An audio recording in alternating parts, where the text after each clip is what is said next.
Ayan, malakas po ang apoy niya, no. Kaya sa gusto pong magpapagawa, maganda po yan. May bearing po yan.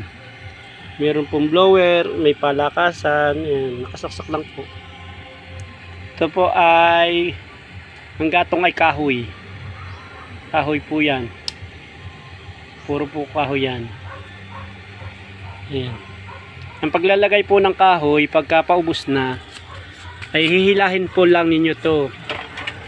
Ayan. Ayun po, hihilahin. Bago, isasagpak po niyo uli. Yun. Ayan. May bearing po yan, may gulong. Para pag hinila po ninyo, malalagyan uli ninyo ng kahoy.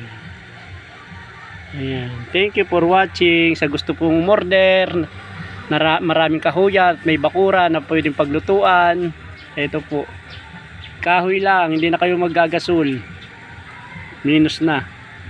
Ipo-provide lang po ninyo ay blower.